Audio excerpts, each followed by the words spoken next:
Hello students, welcome to ज्ञान तृप्ति college YouTube channel. हम BSc final year electronics यानी paper 3 की यूनिट सेकंड कर रहे हैं। तो कल लास्ट लेक्चर में हमने हाफ वेव रेक्टिफायर किया था। हाफ वेव रेक्टिफायर में हमने दो चीज़ें फाइंड आउट कर ली थी, तो आज हम उसी से आगे से कंटिन्यू करेंगे हाफ वेव रेक्टिफायर को। इसको बोला जाता है अर्ध तरंग दृष्टिकारी हाफ वेव रेक्टिफायर।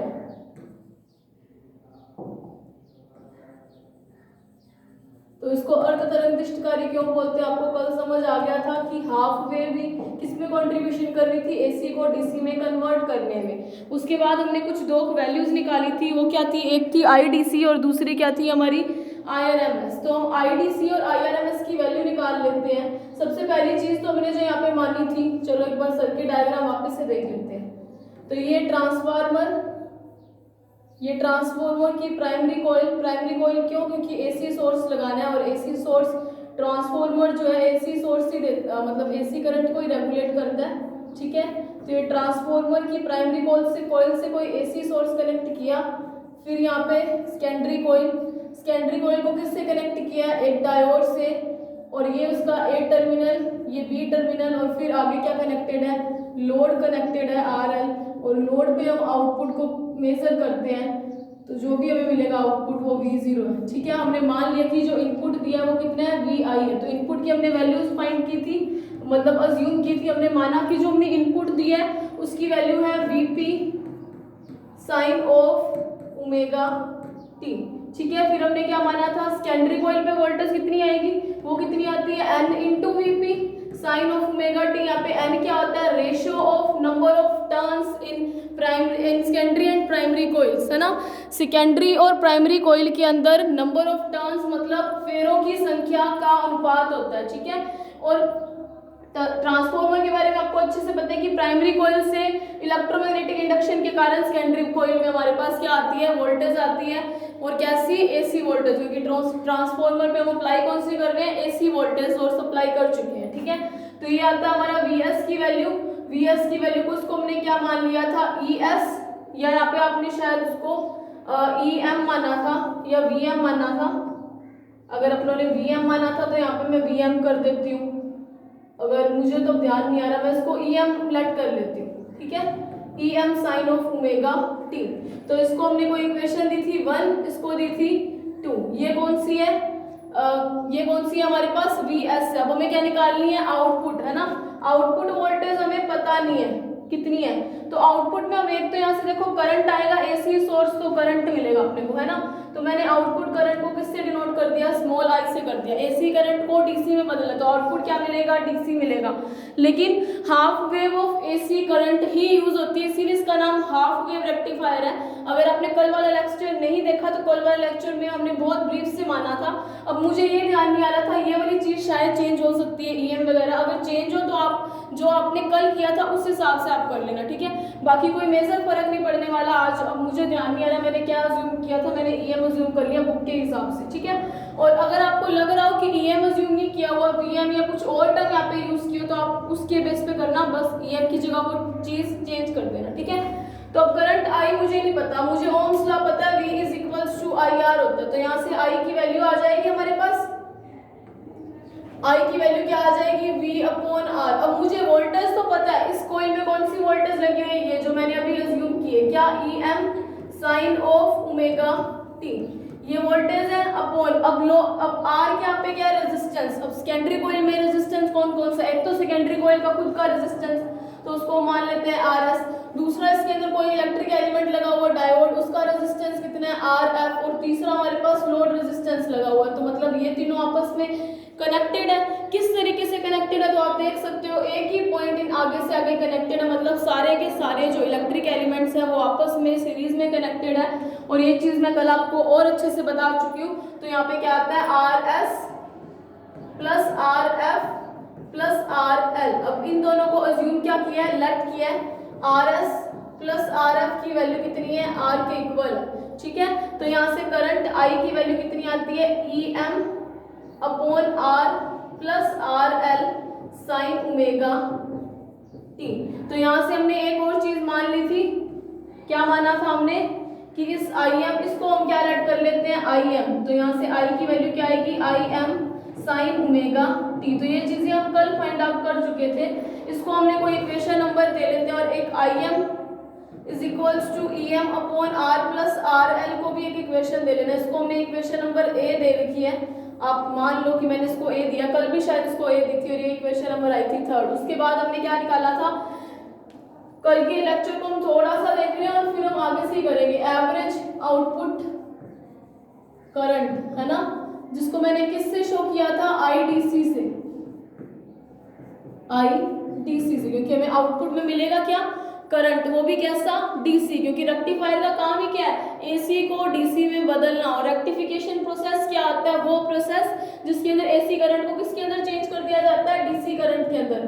तो इसकी वैल्यू कितनी आई थी I dot D T, small I, क्योंकि हमने वहां पे स्मॉल आई यूज किया किसमें, इक्वेशन नंबर 3 देखना, ठीक है। और ये चीज मैंने आपको कल फाइंड आउट करवाई थी और ये किस तरीके से सोल्व हुआ था वो भी हमने अच्छे से देखा था।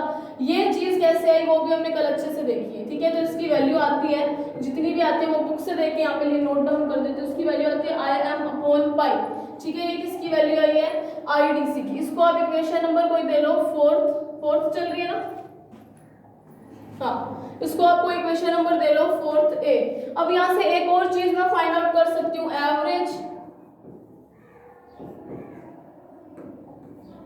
आउटपुट वोल्टेज, वो कैसे निकलेगी, ये चीज हमने कल फाइंड आउट नहीं की थी, ये अपने को आगे जरूरत होगी, तो यहीं से कर लेते हैं। ईडीसी इज इक्वल्स टू क्या आ जाएगा आईडीसी इंटू आर, और आउटपुट में हमारा काम कौन सा कर रहा है, सिर्फ लोड करंट पे या लोड पे ही आउटपुट दे रहे हैं ना, लोड रेजिस्टेंस पे, इसी के टर्मिनल के अक्रॉस हमें वोल्टेज ड्रॉप मिलेगा, तो उस तरीके से, ठीक है। अब ईडीसी ये कैसे आया, क्योंकि V is equals to I R, ये डीसी है और हम ई यूज कर रहे हैं तो मैंने लिख दिया ईडीसी, और करंट मेरे पास इस टाइम कौन सा आईडीसी, वो भी कौन सा एवरेज करंट, तो वोल्टेज भी कौन सी मिलेगी एवरेज वोल्टेज, और आउटपुट हमें मिल किस पे रहा है लोड टर्मिनल्स पे, तो इसलिए मैंने रेजिस्टेंस भी कौन सा कनेक्ट कर दिया आर एम। तो यहाँ से ईडीसी की वैल्यू कितनी आएगी आई एम अपॉन पाई, तो हम अभी फाइंड आउट कर चुके हैं आर एल, ठीक है। इसको थोड़ा सा और अगर मैं शॉर्ट डाउन करूं और इसको सोल्व करें, ये चीजें एक तो मैंने इसको छोटा कर दिया, ठीक है, ये चीज हम कल कर चुके हैं। तो यहाँ से ईडीसी की वैल्यू कितनी आई है,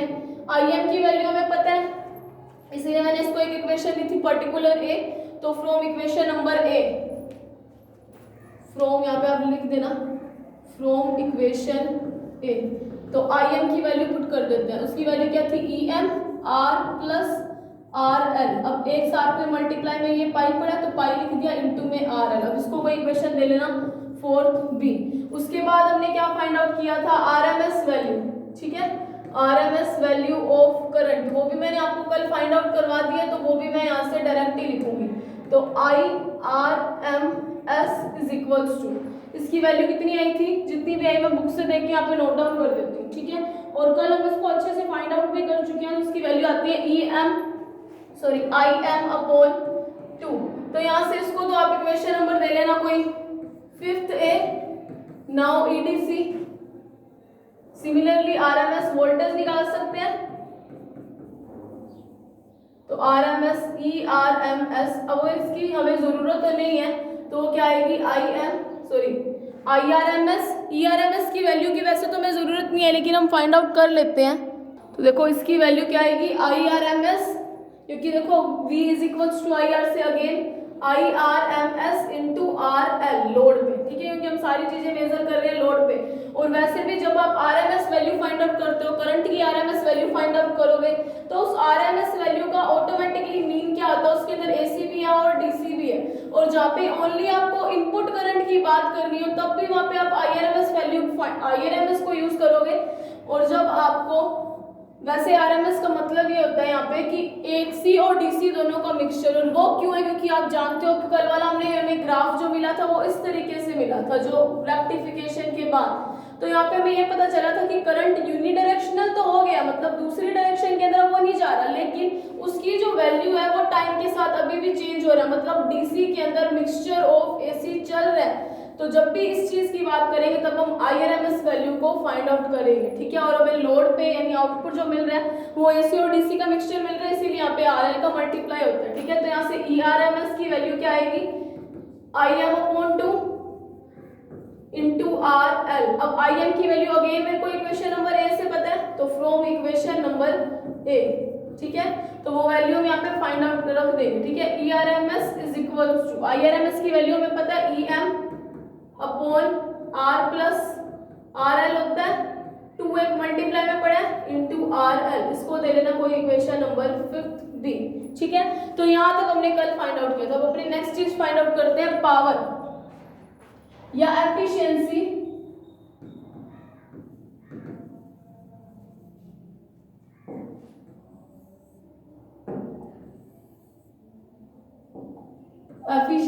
ऑफ हाफ वेव रेक्टिफायर। अब एफिशिएंसी किससे कैसे निकलेगी?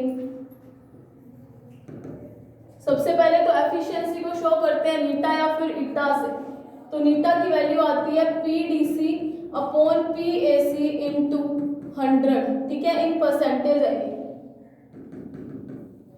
तो नीटा होती क्या? एफिशिएंसी यानी कि आउटपुट शक्ति डिवाइडेड बाय इनपुट शक्ति, ठीक है। आउटपुट की जो पावर है यानी कि इसको बोलेंगे निर्गत दिष्ट शक्ति, क्योंकि डीसी करंट मिल रहा है, और ये क्या होगा?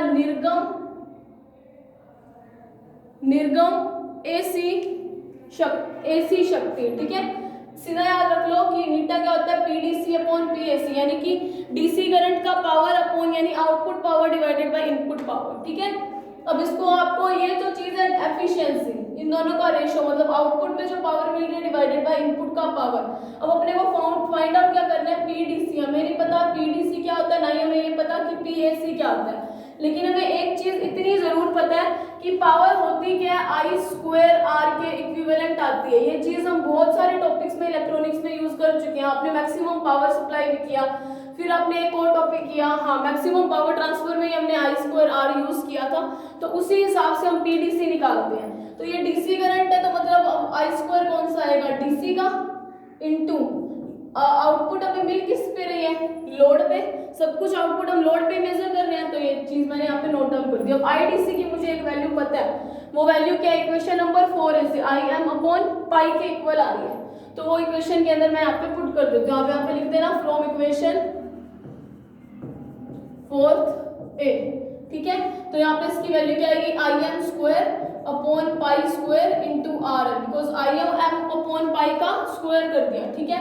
तो ये किसकी वैल्यू आई है? PDC की। अब मुझे किसकी फाइंड आउट करनी है? PAC की। जब भी आपको PAC फाइंड आउट करनी है तो याद रख लो उसकी वैल्यू आएगी I²RMS इंटू रेजिस्टेंस आएगा। अब इनपुट में रेजिस्टेंस कौन कौन से काम कर रहे हैं, जैसा कि हम हर बार देख रहे हैं, इनपुट इस आउटपुट के लिए इनपुट मिल किससे रहा है? सेकेंडरी कॉइल पे। तो सेकेंडरी कॉइल पे हमारे पास 3 रेजिस्टेंस काम कर रहे हैं, एक RS, एक RF और एक RL। RL यानी लोड रेजिस्टेंस, RF यानी कि रेजिस्टेंस ऑफ डायोड, और RS यानी कि resistance of this secondary coil. तो तीनों रेजिस्टेंस ही इंप्लीमेंट है इसके अंदर, तीनों ही अप्लाइड है, तो तीनों का आएगा। और IRMS का वैल्यू आप एक तो इनपुट करंट के लिए यूज करोगे, और दूसरी इसका मतलब क्या होता है? IRMS का वैल्यू का मतलब होता है AC और DC का मिक्सचर के लिए। आगे आगे जैसे टॉपिक करते जाएंगे आपको क्लियर होती जाएगी ये चीजें, यानी कि इधर क्या आएगा? RS plus RF plus RL। अब एक चीज हमने अज्यूम की थी, वो क्या अज्यूम की थी? किसकी वैल्यू? RS प्लस RF की वैल्यू हमने क्या मानी थी अभी जस्ट, की RS प्लस RF की वैल्यू हमने क्या मानी है? R मानी है। आपको ये चीजें विजिबल है? थोड़े से छोटे कर दिए मैंने वर्ड्स को, आपने अभी तक नोट डाउन कर लिया होगा।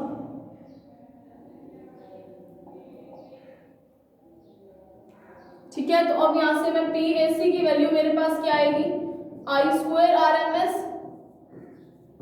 इंटू R प्लस RL लिख दिया मैंने, ठीक है। तो यहाँ से अब देखो आगे देखो इसको सोल्व करते हैं। तो इसकी I²RMS की IRMS की वैल्यू मैं फाइंड आउट कर चुकी हूँ। इक्वेशन नंबर 5 में इसकी वैल्यू क्या? IM अपॉन 2, तो वो हम इक्वेशन के अंदर पुट कर देंगे, ठीक है। तो यहाँ पे I² है, तो I²M अपॉन 2 का स्क्वायर दैट इज 4, यानी कि R प्लस RL। तो यहाँ से अब नीटा क्या आएगी? नीटा क्या है? Efficiency of half wave rectifier, जो रेशियो किसके है? DC power divided by AC power. अगर इन परसेंटेज की बात करें तो मल्टीप्लाइड बाय 100 हो जाएगा, ठीक है। तो अब इसकी वैल्यू पुट करते हैं, PDC upon PAC into 100 in percentage है ये, ठीक है। तो इस PAC की वैल्यू मैंने DC की वैल्यू निकाल ली, आई स्क्वायर एम, यानी कि आई M square upon pi square into में क्या है आर एल। अब पी ए सी है, यानी कि ये 1 अपॉन है तो मैं इसको सीधा ऐसे लिख दूँ 4 अपॉन आई एम स्क्वायर। ठीक है ना, मैंने इसको रिवर्स कर दिया, यानी कि आप ऐसे भी देख सकते हो, मैंने 1 upon P A C find out कर लिया जिसकी वैल्यू क्या है 4 upon I M square into में ये नीचे आएगा ना आर प्लस आर एल, इस तरीके से भी देख सकते हो। ठीक है, बाकी आपको इतना तो पता चल ही जाता है, 1 upon R plus R L. तो यहाँ पे नीटा बचा क्या 4 अपॉन पाई स्क्वायर इंटू में 100 चल रहा है ना एक परसेंटेज वाला, 1 R L upon R plus R L. तो यहाँ पे ये है नीटा इंटू 100, तो ये जो टर्म है 4 अपॉन पाई स्क्वायर इंटू 100 को सॉल्व करो तो इसकी वैल्यू आती है 40.6 into R L divided by R plus R L percentage में। यानी कि अगर मैं देखूं तो नीटा की वैल्यू क्या है, सॉरी एफिशिएंसी कितनी आती है हाफ वेव रेक्टिफायर की, ऑलमोस्ट 40.6%, 40.6% आती है, जो कि ज्यादा है या कम है, ऑब्वियस है बहुत कम है, इसीलिए हाफ वेव रेक्टिफायर को यूज नहीं किया जाता। इसका एक रीजन ये है कि हाफ वेव रेक्टिफायर में जो हमें आउटपुट में पावर मिलती है उसकी वैल्यू बहुत कम होती है, एफिशिएंसी बहुत कम होती है। तो इतनी कम एफिशिएंसी वाली किसी भी डिवाइस को यूज करना कोई मतलब ऐसी नहीं है कि हमें अच्छे रिजल्ट मिलेंगे, एफिशिएंसी जितनी ज़्यादा आती है रिजल्ट्स उतने ही अच्छे आते हैं। ठीक है, तो ये निकली power for half wave rectifier. आप इस चीज़ को ज़्यादा अच्छे से समझो तो डीसी के लिए ये सारी चीज़ें आप खुद ब खुद ही कर लोगे। ठीक है, तो अब आप आगे अपने इस चीज़ को फाइंड आउट करते हैं, रिपल फैक्टर। अब एक नई चीज़ आई है,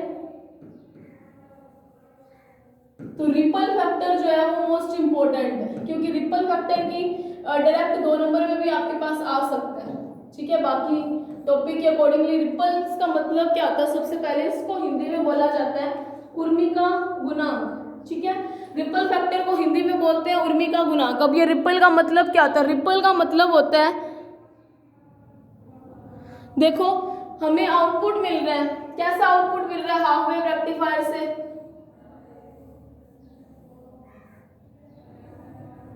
ऐसा आउटपुट मिल रहा है, मतलब कई जगह पे तो आई की कुछ वैल्यू आती है, फिर आई की 0, फिर करंट की कुछ वैल्यू है, फिर करंट की 0, फिर कुछ वैल्यू है, फिर कुछ 0।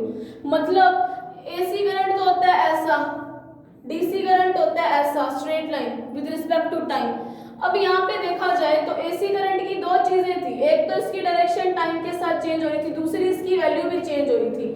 डीसी में तो ऐसी दोनों ही प्रॉब्लम नहीं है, ना तो उसकी टाइम के साथ डायरेक्शन चेंज हो ना ही उसकी वैल्यू चेंज हो।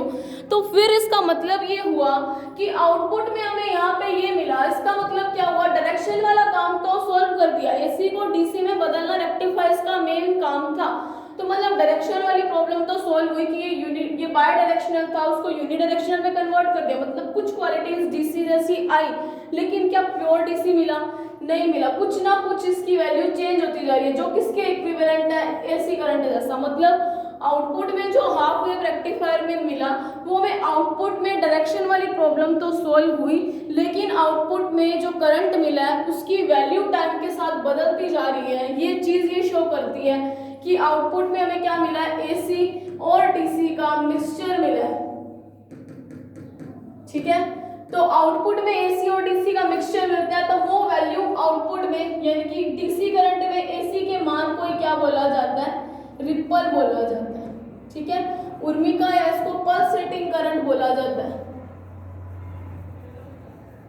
पल्सेटिंग करंट या रिपल है क्या, आउटपुट के अंदर मिलना तो डीसी चाहिए था लेकिन मिला क्या, एसी। तो मतलब आउटपुट करंट के अंदर एसी कंपोनेंट्स को, जितने भी एसी कंपोनेंट प्रेजेंट है उनको बोला जाता है रिपल्स, उर्मिका या फिर पल्सेटिंग करंट,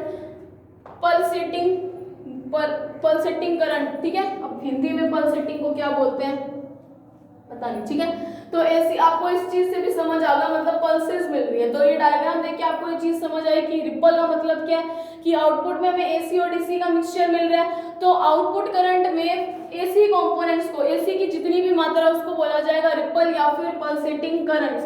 ठीक है, अपने को फाइंड आउट करना है कि आउटपुट में जो डीसी करंट मिला उसके अंदर हमारे पास रिपल्स है कितने। तो रिपल को पहली बात तो कई जगह पे आपको स्मॉल आर से शो किया हुआ मिलेगा और कई जगह पे इसको आप देखोगे कि ये गामा से भी शो किया जाता है। ठीक है, तो ये क्या चीज है, ये रिपल्स है।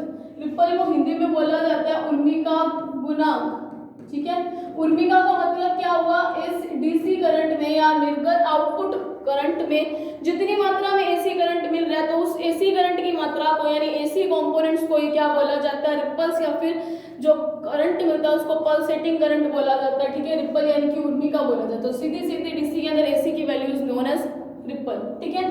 तो अब आगे रिपल को फाइंड आउट करते हैं। रिपल को पहले हम स्मॉल आर से शो करते हैं, आर या गामा कहीं किसी भी चीज से शो किया मिल सकता है, मैं आर से शो करूँ, ठीक है। तो रिपल जो होता है वो रेशियो होता है आई एसी अपॉन आई डीसी का, मतलब इनपुट एसी करंट प्रत्यावर्ती धारा व आउटपुट डीसी करंट आउटपुट दिष्ट धारा के अनुपात को क्या बोला जाता है, रिपल गुणांक या रिपल फैक्टर, ठीक है। अब ये तो आर की वैल्यू, ये फॉर्मूला आपको एज इट इज याद रखना पड़ेगा, ये किसी भी जगह पे चेंज नहीं होता। जैसे एफिशिएंसी का फॉर्मूला पीडीसी अपॉन पीएसी, उसी तरीके से रिपल का formula I AC upon I DC है। मुझे डीसी करंट तो मेरे पास हमें फाइंड कर लिया, इसकी वैल्यू कितनी आती है आई एम अपॉन पाई, लेकिन मुझे एसी की वैल्यू नहीं पता ना, एसी करंट हमने फाइंड आउट किया क्या कहीं पे भी। तो देखो हमें एक चीज पता है कि ट्रांसफॉर्मर जो भी है आइडियल केस लेके चलते हैं कि जितनी इनपुट में हमने पावर दी है, इनपुट पावर, उतनी हमें आउटपुट में मिलती है। किस केस में, आइडियल केस में। ये चीजें आप मतलब समझने के लिए आप नोटबुक में मत नोट करना, ठीक है। आप नोटबुक में तो पहले डेफिनेशन लिखना रिपल फैक्टर की, कि आउटपुट में हाफ वेव रेक्टिफायर में जो करंट मिलता है वो कंप्लीटली डीसी करंट नहीं है, वो कुछ ना कुछ एसी कंपोनेंट्स उसके अंदर होते हैं। तो उस आउटपुट डीसी करंट के अंदर एसी कंपोनेंट्स की वैल्यू को क्या बोला जाता है, रिपल बोला जाता है। रिपल रेशियो होता है आई एसी अपॉन आई डीसी का, यानी कि इनपुट एसी वोल्टेज और आउटपुट डीसी वोल्टेज के रेशियो को क्या बोला जाता है, रिपल बोला जाता है। रिपल का मतलब अगर आपसे कोई फिजिकल मीनिंग पूछे तो रिपल का मतलब ये है कि हाफ वेव रेक्टिफायर में या कोई भी रेक्टिफायर है उसमें हमें जो भी करंट मिला है उसके अंदर आउटपुट मिला है, उस आउटपुट में कितना पोर्शन एसी का है उसको फाइंड आउट करना है, तो हमें रिपल फैक्टर्स चाहिए। तो आप एक चीज सोचो कि हमें रिपल फैक्टर्स ज्यादा चाहिए या कम चाहिए। हमें रिपल फैक्टर्स कम चाहिए, तभी हमारा अच्छी एफिशिएंसी वाला रेक्टिफायर तैयार होगा ना। तो मतलब कि आप जो भी ये रेक्टिफायर है उसके रिपल फैक्टर की वैल्यू कम हुई होनी चाहिए, ठीक है। क्योंकि अगर ज्यादा है तो मतलब एसी ज्यादा पोर्शन में मिला, फिर काम क्या हुआ, हमें तो एसी को डीसी में बदलना था तो वो हो नहीं पाया, ठीक है। तो रिपल फैक्टर्स हमें क्या चाहिए, कम चाहिए। वो करते हैं इनपुट पावर। तो देखो ये चीज आप अपने ध्यान में रखना कि इनपुट में आइडियल केस लेके चले तो जितनी हमने इनपुट में पावर दी उतनी हम आउटपुट में जाते हैं। तो इनपुट में मैंने आपको बोला था जब भी हम इनपुट की बात करें तो हम किसकी बात करेंगे, IRMS स्क्वायर की, इनटू में RL इज इक्वल्स टू, अब आउटपुट में तो हमें दो चीज मिल रही है, आई square AC plus I square DC, क्योंकि हमें पता चल गया कि उस ग्राफ से कि AC और DC का मिक्सचर मिल रहा है। तो मैंने करंट लिख दिया, क्योंकि पावर क्या होती है आई स्क्वायर इंटू आर, उस बेस पे मैंने इसकी वैल्यू रख दी, ठीक है, इंटू RL। तो ये RL से RL कट गए तो यहाँ से आई स्क्वायर RMS की वैल्यू क्या आती है, आई square AC plus I square DC के इक्वल आती है। तो यहाँ पे आप डायरेक्ट लिखना, ये चीजें लिखने के बजाय आप सीधा लिखना I square RMS is equals to I square AC plus I square DC के इक्वल होता है। यहाँ पे आप लिखना वी नो दैट। देखो और एक चीज और, जब मैंने आपको टॉपिक शुरू करवाया था तब भी मैंने आपको बताया था कि IRMS का मतलब ही यही होता है कि AC और DC का कंपोनेंट दोनों का मिक्सचर दिखाता है, ठीक है। और जब हमें इनपुट की बात करनी हो तब हम IRMS की वैल्यू बात करते हैं, लेकिन वैसे IRMS होती क्या है, AC और DC दोनों का मिक्सचर। तो ये एक्स्ट्रा चीजें मैं भी रिमूव कर रही हूँ, ठीक है, ये भी एक बार मैं रिमूव कर रही हूँ, ठीक है। तो यहाँ से मुझे पता है, मुझे इस इक्वेशन में आई स्क्वायर AC की वैल्यू चाहिए, तो मुझे आई स्क्वायर AC मैं इस तरीके से निकाल सकती हूँ, आई square RMS minus I square क्या कर दिया, DC कर दिया। अब यहाँ से मैं एक चीज और फाइंड आउट कर सकती हूँ, थोड़ी सी इसको छोटा कर दिया, ठीक है। आई AC की वैल्यू यहाँ से कितनी आ जाएगी, रूट में आई square RMS minus I square DC। तो मैं यहाँ से रिपल फैक्टर R की वैल्यू निकालूं तो मुझे R की वैल्यू पता है वो कितनी है, IAC अपॉन IDC। IAC की वैल्यू मैं निकाल ली, कौन सी निकाली है, ये वाली वैल्यू IRMS, रूट में आई है ये I square RMS minus I square DC divided by IDC। अब मैं एक चीज कर सकती हूँ कि इस IDC को अंदर भेज सकती हूँ, कैसे, अगर इसका मैं स्क्वायर कर दूं, I square RMS minus I square D C upon I square D C कर सकते हैं, कर दिया मैंने इस तरीके से, ठीक है। ये तो कर सकते हैं ना, सिंपल मैथमेटिक्स को यूज किए।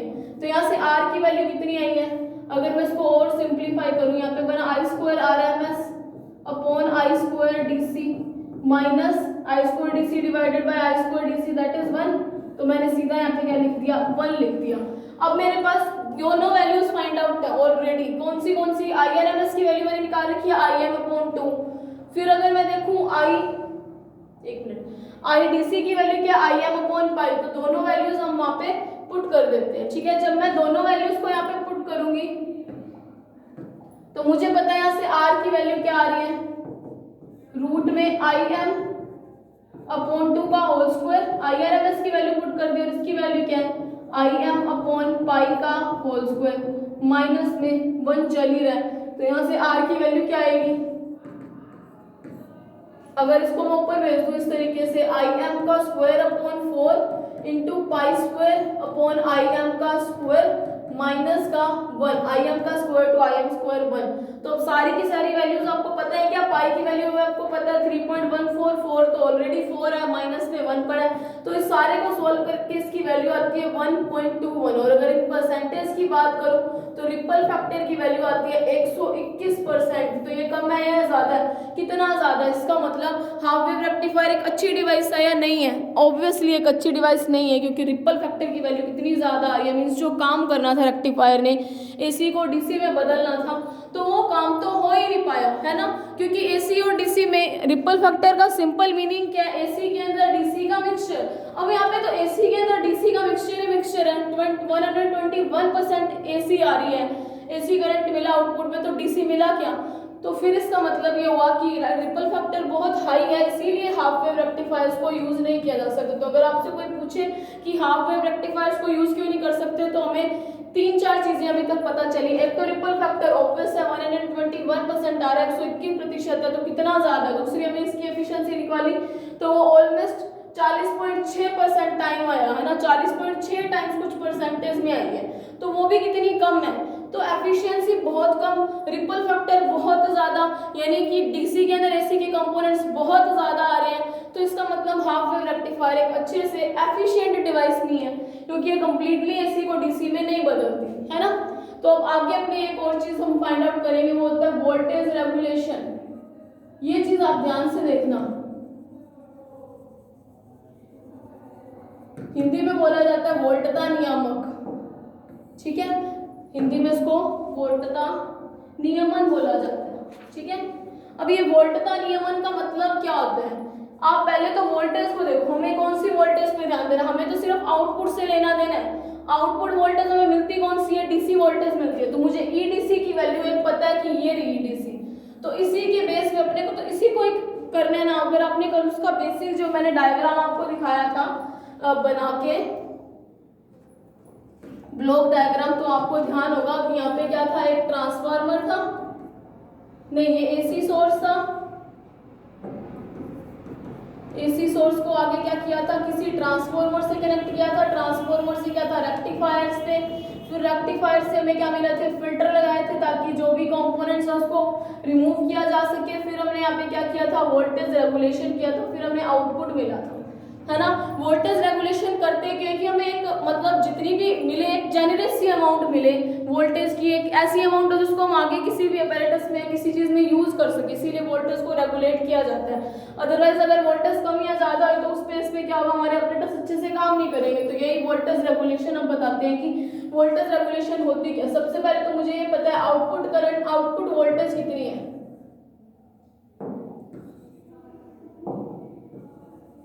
अगर आज वाले टॉपिक आप ढंग से समझ लेते हो तो आपको अगले आने वाले टॉपिक्स में कोई फर्क ही नहीं पड़ेगा, ठीक है। मतलब हाफ वेव रेक्टिफायर समझ लिया तो फुल वेव रेक्टिफायर आपको खुद स्टेप समझ आएंगे कि क्यों ऐसे किया, ठीक है।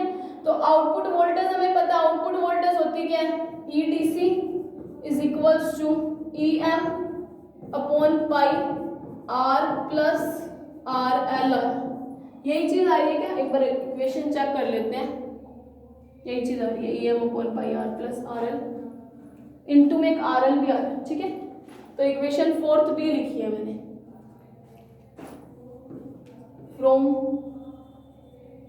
फोर्थ भी, ठीक है, मैंने डायरेक्ट यहाँ से लिख दिया। अब मुझे एक चीज यहाँ से देख रही हूँ कि आउटपुट की जो वोल्टेज है वो किसके डायरेक्टली प्रोपोर्शनल है, आरएल के, मतलब लोड को चेंज करेंगे तो हमें ईडीसी भी चेंज होगा। तो ईडीसी की वैल्यू में कितना चेंज हुआ है इसको मेजर करता है। इसको मेजर करने के लिए हम किस चीज को यूज करते हैं, वो होता है वोल्टेज रेगुलेशन। तो अगर आपसे वोल्टेज रेगुलेशन पूछा जाए तो वोल्टेज रेगुलेशन का मतलब ये है कि हमें पता है कि जो भी आउटपुट है हमारा ईडीसी है, आउटपुट वोल्टेज, वो किस पे डिपेंड कर रही है, आर। तो लोड आरएल की वैल्यू चेंज होने पे अपने को पता है ईडीसी की वैल्यू चेंज हो रही है। तो ईडीसी के अंदर जितना भी चेंज होगा, तो ईडीसी के अंदर जितना भी चेंज होगा उसको हम किससे मेजर करेंगे, वोल्टेज रेगुलेशन से। तो वोल्टेज रेगुलेशन होती क्या है, चेंज इन ईडीसी, ठीक है।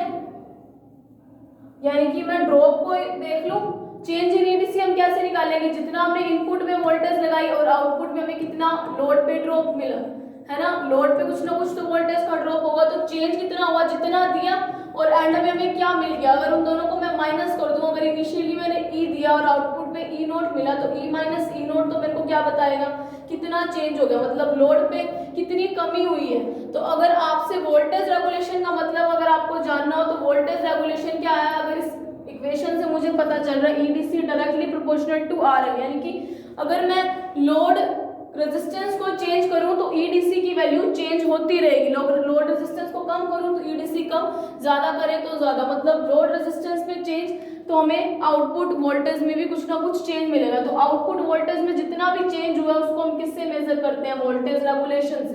तो वोल्टेज रेगुलेशन के लिए पर्टिकुलर चीज आपको ध्यान रखनी पड़ेगी। देखो, इसको भी सोल्व करने का तरीका आप अपने माइंड में रखोगे। आज अगर ये वाला सीख लेते हो तो आपको नेक्स्ट वाला जो भी होगा उसको करने में कोई भी प्रॉब्लम नहीं होगी, ठीक है। अब अपने क्या कर रहे हैं, वोल्टेज रेगुलेशन। मुझे पता है कि ईडीसी, मुझे आउटपुट में जो डीसी है उसकी वैल्यू क्या आती है, ईएम। अभी इक्वेशन फोर्थ नंबर बी से लिखे हैं, 4b से पाई आर प्लस आर एल के इक्वल आ रही है और इनटू में क्या है, एक आर एल भी आ रहा था। इक्वेशन नंबर फोर्थ बी से है, ठीक है। आप अपनी B fourth B equation note down करो। अगर ये ईडीसी है, आउटपुट की जो डीसी करंट है, मैं इसको इस तरीके से भी लिख सकती हूँ, ईएम अपॉन पाई ब्रैकेट में 1 minus R upon R plus R L, मैं इस तरीके से लिख सकती हूँ। देखो ये कैसे लिखा मैंने, अगर आप इस चीज का एलसीएम लो, मैं इधर एलसीएम लेके दिखाती हूँ, सिर्फ इस टर्म का, यहाँ पे क्या है, R plus R L minus R upon R plus R L, cut गया, यहाँ पे बचा क्या, R L upon R plus R L. तो क्या कोई चेंज आया क्या, इसी चीज को मैंने ये लिखा है तो लिख सकते हैं। तो ये चीज आप अपने माइंड में रखना कि इसको सोल्व करूंगी तो यही चीज आएगी। अगर इसको मैं इस तरीके से लिख सकती हूँ तो यहाँ से ईडीसी की वैल्यू क्या है, EM upon pi minus EM R upon pi into R plus R L. अब आपको इक्वेशन नंबर ए ध्यान आ रही होगी, फ्रॉम इक्वेशन नंबर ए, वहां पे मैंने आईएम की कुछ वैल्यू फाइंड आउट की थी। आईएम की वैल्यू हमने क्या लेट की थी, EM upon R plus R L. अगर आपको नहीं पता चल रहा तो इक्वेशन नंबर ए जो आपने डाली है उसको नोट देखो, ये equation number A, EM upon R plus R L. तो इसको मैं यहाँ पे वैल्यू रख देती हूँ, तो ठीक है। इसकी वैल्यू क्या आती है, EM upon pi minus IM upon pi पड़ा इंटू आर। अब एक और चीज पता है मुझे, फोर्थ ए से एक और चीज दिखाई दे रही है, फ्रॉम इक्वेशन नंबर फोर्थ ए। तो फोर्थ ए को देखते हैं क्या चीज हमें पता चल रही है। फोर्थ ए को देख के हमें एक चीज पता चल रही है कि उसकी वैल्यू कितनी आती है, ये नहीं, fourth A, IDC is equals to IM upon pi. आप इस चीज को ध्यान रखो और उसके बाद देखते हैं क्या उधर बन रहा है क्या ऐसा कुछ, तो बन रहा है आईएम अपॉन पाई मेरे पास पड़ा है। तो इसकी वैल्यू क्या है, EM upon pi minus IDC into में आर। ये किसकी वैल्यू है, ईडीसी की, है ना। तो मैंने क्या किया, हमें देखना क्या है कि आउटपुट वोल्टेज में कितना चेंज हुआ। तो मैंने वोल्टेज रेगुलेशन का मतलब कि आउटपुट वोल्टेज में कितना चेंज हुआ, तो वोल्टेज रेगुलेशन करते टाइम मैंने कुछ खास नहीं किया, जो आउटपुट वोल्टेज थी उसी को थोड़ा सा सॉल्व किया है ना। तो आउटपुट वोल्टेज को हमने सॉल्व कर लिया। अब ये इक्वेशन आ गई, ये जो चीजें ना मैं ये रिमूव कर रही हूँ, ठीक है। आप इनको लिख लेना ताकि आपको ध्यान रखिए आपने कौन सी चीज को कैसे सब्स्टिट्यूट किया है। तो अगर इसको मैं कोई इक्वेशन दे लूँ जो भी हमारी चल रही हो, जहां तक हम अपनी फाइनल इक्वेशंस दे चुके हैं, मेरे को लगता है हमने 5 नंबर इक्वेशन के बाद कहीं पे इक्वेशन ही नहीं दी, चलो कोई बात नहीं। इसको हम दे लेते हैं इक्वेशन नंबर 6। अब 6th इक्वेशन से मैं एक सर्किट डायग्राम बना रही हूँ। सर्किट डायग्राम कैसे बनेगा आपको मैं अभी समझा दूंगी, ठीक है, क्या सर्किट डायग्राम बना और कैसे बना अपने वो भी देखते हैं। तो ये जो सर्किट डायग्राम है पहले मैं बना लूँ, फिर आपको बताती हूँ कि ये कैसे बना।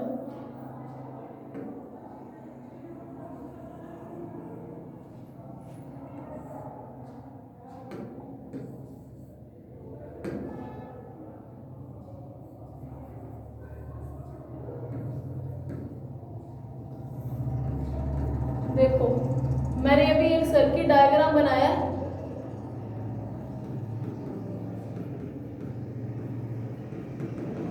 अभी 6 नंबर इक्वेशन से आपने एक सर्किट डायग्राम बनाती है, ठीक है। तो 6 नंबर इक्वेशन से मुझे इस चीज को देख के पता चल रहा है कि ये देखो EM upon pi minus IDC upon RL, ये EDC क्या हमें आउटपुट में जो मिला है, ठीक है। तो अब देखो मुझे यहाँ पे पता चल रहा है कि 6 नंबर इक्वेशन से हम कोई वोल्टेज सोर्स लगाए, वो भी कैसा वोल्टेज सोर्स जिससे हमें कितनी वोल्टेज मिले, EM अपॉन पाई जितनी।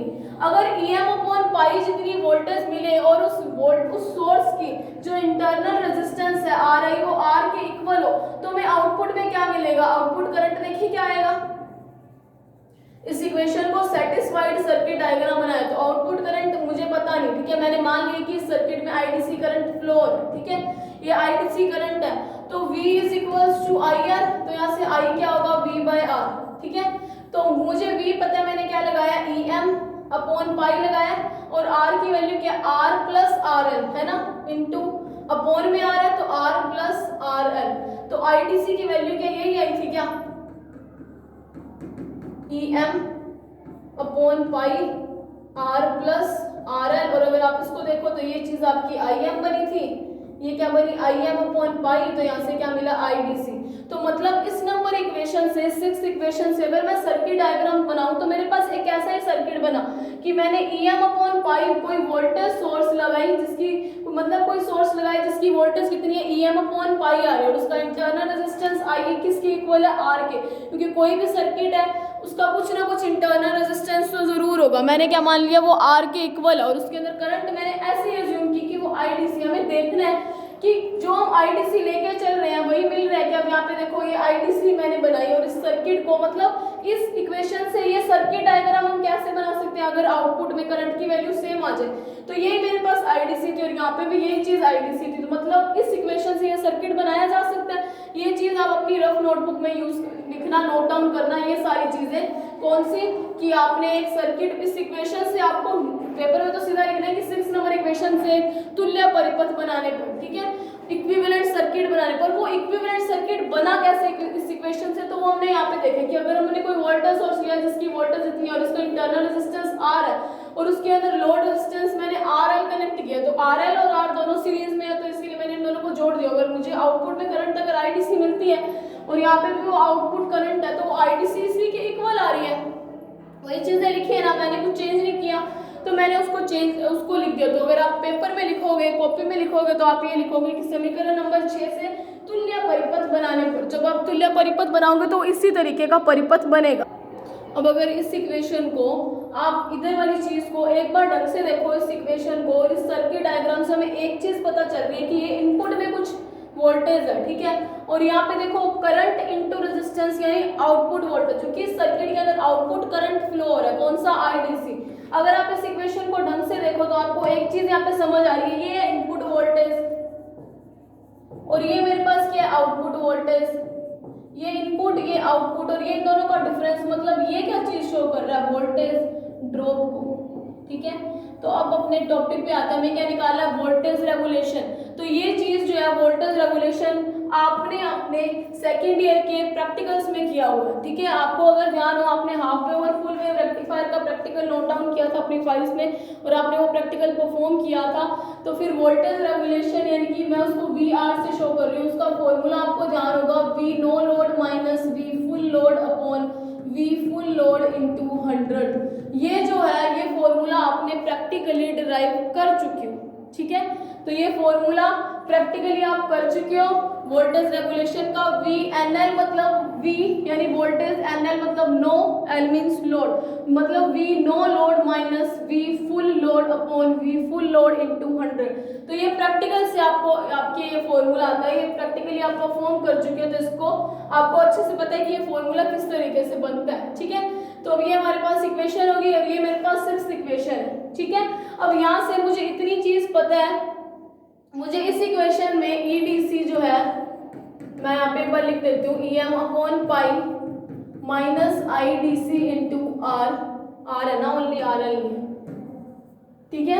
इक्वेशन आई है ये 6th इक्वेशन। अब मुझे क्या निकालना, वोल्टेज रेगुलेशन, मतलब मुझे तो चेंज इन क्या देखनी थी, वोल्टेज देखना था, जो मैंने इसकी डेफिनेशन में बताया, मतलब लोड जो RL मैंने उसको रिमूव कर दिया, RL की वैल्यू चेंज होती है तो हमारे पास कुछ ना कुछ लोड में चेंज होगा, तो उस लोड में चेंज को हम किससे मेजर करते हैं, वोल्टेज रेगुलेशन से मेजर करते हैं। और अगर इस इक्वेशन को भी देखूं इस सर्किट डायग्राम से, तो मुझे यहाँ पे भी ये पता चल रहा है input voltage minus output voltage, मतलब चेंज इन वोल्टेज आया, और वोल्टेज रेगुलेशन का काम भी यही था कि change in voltage note down करना है। तो वोल्टेज रेगुलेशन के फॉर्मूले पे चलते हैं, VR से शो किया, ठीक है। मैंने V नो लोड और फुल लोड का मतलब क्या है, ये चीज मैं आपको बता देती हूँ। देखो नो लोड का मतलब है, नो लोड ऐसा नहीं है कि कोई लोड नहीं लगा हुआ, ठीक है।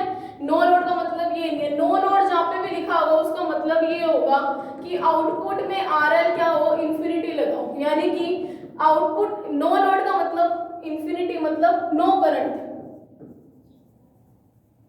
नो लोड से आप इतना ध्यान रखो कि जिसपे नो लोड लगा रही है उस सर्किट में कोई करंट फ्लो नहीं हो रहा। अगर सर्किट में करंट फ्लो नहीं हो रहा तो 6 नंबर इक्वेशन ही मुझे चेंज इन किसको दिखा रही है, वोल्टेज को दिखा रही है। और वोल्टेज रेगुलेशन का काम भी क्या है, चेंज इन वोल्टेज को नोट डाउन करना। तो V नो लोड का मतलब RL इंफिनिटी, R इंफिनिटी, इसका मतलब ये हुआ कि हमारा रेजिस्टेंस जो है वो अनंत करना, और रेजिस्टेंस अनंत करना है, इसका मतलब हमारे पास एक ही चीज आती है कि करंट का फ्लो नहीं होगा। और वैसे भी आप देखो कि अगर कहीं पे इंफिनिटी रेजिस्टेंस हो तो क्या करंट फ्लो होगा क्या, कहीं पे बिल्कुल भी नहीं हो सकता सर्किट में, वो एक तरीके से एज अ ओपन सर्किट काम करे, कोई रेजिस्टेंस नहीं लगाना है। इसका मतलब ये हुआ कि ये जो इक्वेशंस थी, अगर मैं इसको और दूसरे तरीके से लिखूं, चेंज इन वोल्टेज को, वो EDC की वैल्यू कितनी आ रही थी, EM upon pi minus EM upon pi R plus RL into R आ रही थी, है ना। तो मतलब नो लोड मतलब RL को क्या करना है, इंफिनिटी करना है। अगर समथिंग डिवाइडेड बाय इंफिनिटी तो वैल्यू कितनी आती है, 0। तो मतलब 6th इक्वेशन से भी नो लोड की वैल्यू कितनी आएगी, मैं डायरेक्ट इस फॉर्मूले में पुट कर रही हूँ, ठीक है। उसकी वैल्यू कितनी आएगी, या सीधा हम लिख ही देते हैं, V नो लोड की वैल्यू कितनी आएगी इस इक्वेशन से, या इसके अगर मैंने ये पुट करके दिखाई कि RL इंफिनिटी हुआ तो उधर वाली टर्म 0 कैसे हो, तो 6th इक्वेशन में हमारे पास सिर्फ और सिर्फ ये टर्म बच जाएगी, है ना। तो EM अपॉन पाई, और अगर आपको ये चीज ना देखनी हो, नो लोड मतलब R को हटा दो, ठीक है, R वाली टर्म को हटा दो। V फुल लोड का मतलब क्या होगा, सर्किट के अंदर कोई ना कोई करंट फ्लो होगा, मतलब resistance is not equals to infinity. तो उस केस में V फुल लोड में इसकी वैल्यू कितनी आएगी, EM upon pi minus IDC into R।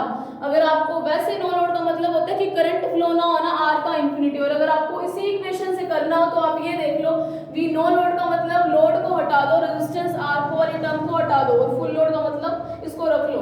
तो ये चीज वैसे ही जर्नल है, मेन जो बात आती है वो R is equals to RL is equals to infinity होती है, ना कि 0 होना, ठीक है। तो ये चीजें मैं एक बार एक्स्ट्रा चीजें रिमूव कर रही हूँ। मेरे हिसाब से आपको नो लोड फुल लोड समझ आया होगा। नो लोड का मतलब सर्किट के अंदर करंट फ्लो ना होना, ऐसा नहीं है कि कोई लोड रेजिस्टेंस ना लगाओ, नाम से कंफ्यूज मत होना, ठीक है। तो ये दोनों वैल्यू आ गई, तो मैं इसको मैं VR वोल्टेज रेगुलेशन में पुट करती हूँ। जब मैं वोल्टेज रेगुलेशन में पुट करूंगी तो मेरे पास जो भी बन रहा है मैं इसके अंदर पुट कर दूंगी, ठीक है, ये इक्वेशंस। तो ये कितना आया, V नो लोड की वैल्यू क्या है, EM upon pi minus full load है EM upon pi minus IDC into R, ऊपर वाला टर्म कंप्लीट अपॉन एक VFL फुल लोड, तो मैंने फुल लोड का क्या लगा दिया, डिवाइड लगा दिया, उसकी वैल्यू क्या, EM upon pi minus IDC into R into में 100 चल रही है वाला, ठीक है। ये VR हो गया, इसकी वैल्यू क्या है, ये EM से EM कैंसिल, इस टर्म को मैं लिखती ही हूँ, ठीक है। ये माइनस इंटू माइनस, तो ये किस में हो जाएगा, प्लस में। तो यहाँ पे क्या है, IDC into R upon EM upon pi minus IDC into में आर। अब देखो इंटू 100 भी पड़ा। अब इसको मेरे को क्या करना है, थोड़ा सा सोल्व करना है। तो जब मुझे इसको सोल्व करना है तो इसको सोल्व करने के लिए हम क्या करेंगे, देखो ये तो जो है इन परसेंटेज है, ठीक है, ये सारा इन परसेंटेज, जहाँ पे आप 100 का मल्टीप्लाई करोगे वहां पे इन परसेंटेज आएगा, ठीक है, वोल्टेज रेगुलेशन। अगर मैं इन जनरल बात करूं विदाउट परसेंटेज,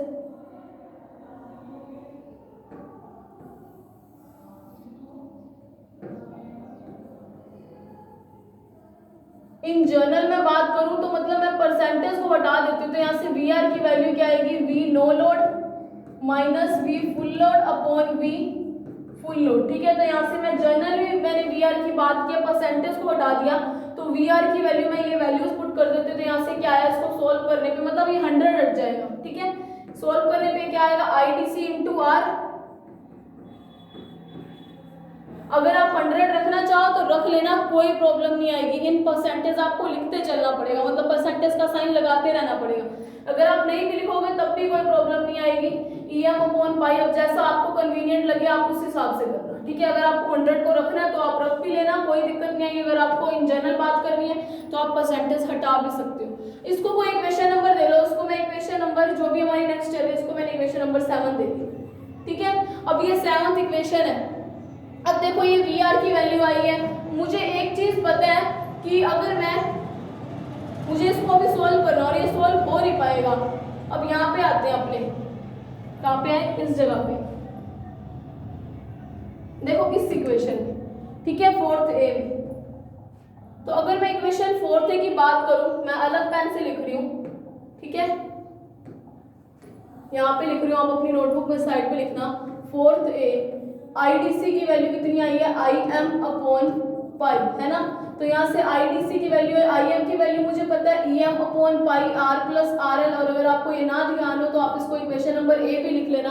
1 मिनट में देख लो आपको साइड से विजिबल है यानी इसका साइड, ठीक है, ठीक है। तो ये E M I D C is equals to E M upon pi, मैंने ई एम की वैल्यू रखी है, तो आई डी सी इंटू में आर प्लस आर एल किसकी वैल्यू आ रही है, ई एम अपॉन पाई की। तो इसको आपको इक्वेशन नंबर दे लेना B.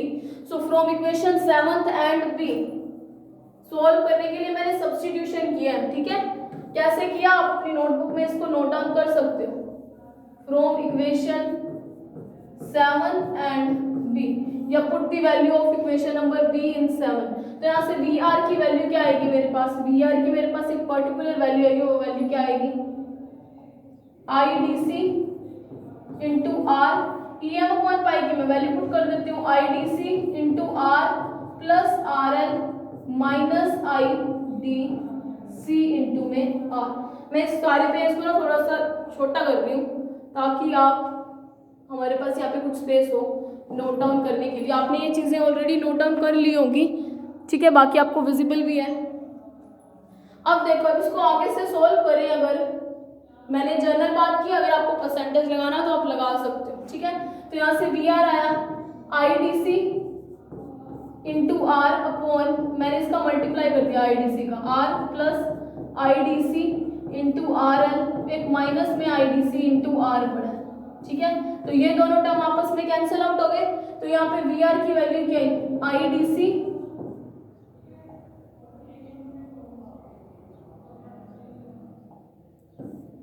Into R upon I D C into में आर एल। तो आई डी सी से आई डी सी कैंसिल, मतलब क्या हुआ, वोल्टेज रेगुलेशन की वैल्यू क्या है, आर अपॉन आर एल। ये वही चीज बताती है कि लोड को चेंज करने से वोल्टेज रेगुलेशन, वोल्टेज के अंदर कुछ ना कुछ चेंजेस होएगा। तो इन दोनों का जो रेशियो होगा हमेशा चेंज इन वोल्टेज को शो करेगा, ठीक है। यानी कि रेजिस्टेंस आर जो कितना है, R F plus R S होता है, उसका और लोड रेजिस्टेंस का रेशियो बताएगा कि change in resistance, change in load यानी आउटपुट वोल्टेज हमें कितनी मिल रही है। तो वोल्टेज रेगुलेशन का काम भी यही था कि हमें आउटपुट वोल्टेज बताना।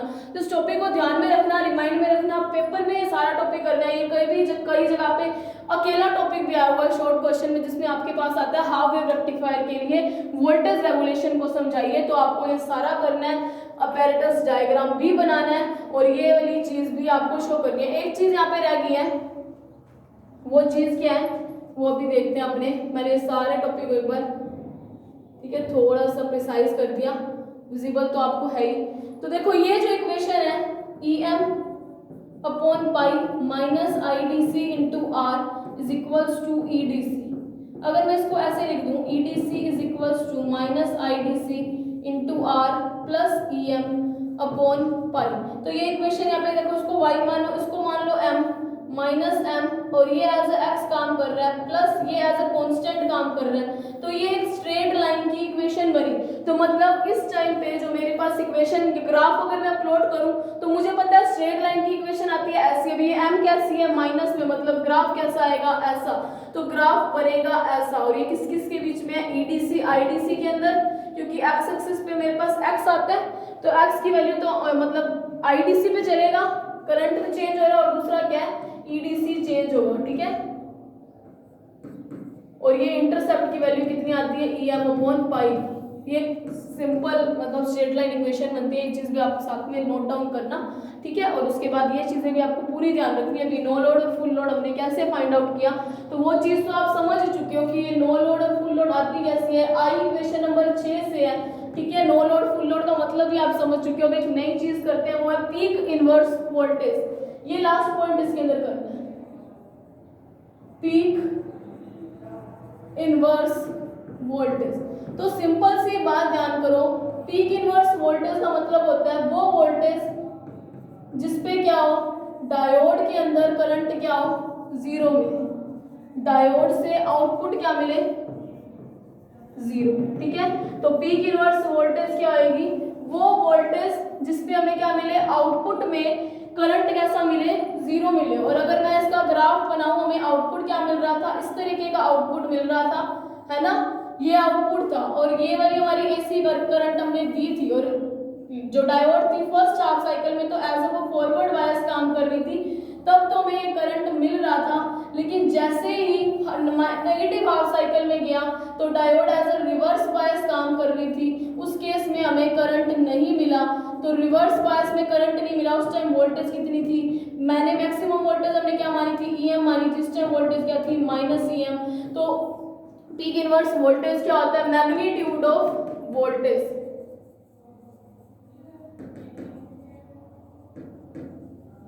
मतलब अब हाफ वेव रेक्टिफायर के लिए पीक इनवर्स वोल्टेज की वैल्यू कितनी आएगी, ईएम। तो ईएम कौन सी वोल्टेज है, क्योंकि यहाँ पे माइनस ईएम आएगी, लेकिन मैग्नीट्यूड लेना तो माइनस साइन हट जाएगा। तो ईएम वोल्टेज कौन सी है, वो वोल्टेज जिसपे या तो डायोड ने काम करना बंद कर दिया, या वो वोल्टेज जिसपे डायोड क्या होगा, रिवर्स बायस में कनेक्ट होगा। तो पीक इनवर्स वोल्टेज की डेफिनेशन भी आपके लिए इंपॉर्टेंट है। तो पीक इनवर्स वोल्टेज या पीक इनवर्स वोल्टता, पीक को, एक मिनट इसको हिंदी में क्या बोलते हैं आपको बताती हूँ, प्रतीप शिखर वोल्टता, हिंदी में इसको बोलते हैं प्रतीप शिखर वोल्टता।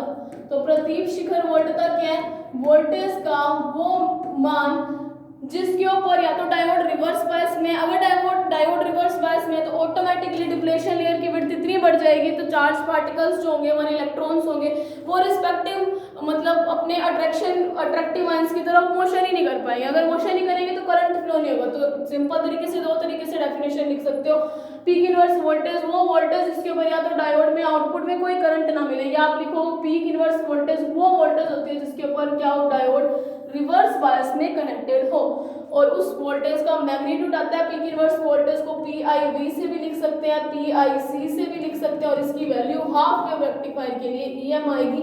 ये चीज अब आपको ध्यान रखनी है।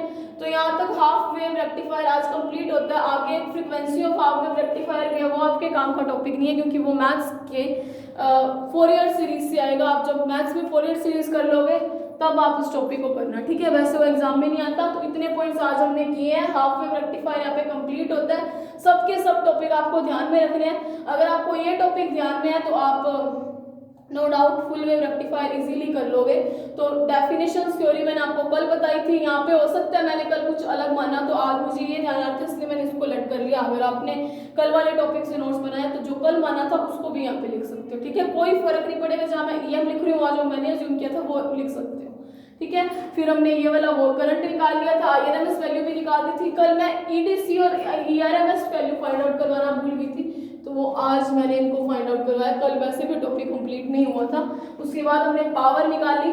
तो ये स्टेप्स भी ध्यान रखने हैं, पेपर में करते टाइम हाफ वेव रेक्टिफायर बड़े क्वेश्चन में आया तो आपको सब कुछ करना है। थ्योरी लिखनी है, डायग्राम बनाना है, आईडीसी करंट निकालना है, आईआरएमएस निकालना है, ईआरएमएस निकालना है, ईडीसी निकालना है, पावर निकालनी है यानी एफिशिएंसी निकालनी है। एफिशिएंसी के बाद आपको रिपल फैक्टर निकालना है जो मोस्ट इंपॉर्टेंट है। रिपल फैक्टर के बाद आपको वोल्टेज रेगुलेशन करना है। वोल्टेज रेगुलेशन में ये सब चीजें करनी है, ग्राफ बनाना है, सर्किट डायग्राम बनाना है, साथ में नो लोड फुल लोड सब चीजों के बारे में लिखना है। और उसके बाद आपकी लास्ट टॉपिक आता है एट द एंड, वो है पीक इनवर्स वोल्टेज, पीक प्रतीप शिखर वोल्टता, तो वो भी आपको करना है। So that's it for today, thank you very much. बाकी हम नेक्स्ट लेक्चर्स में करेंगे।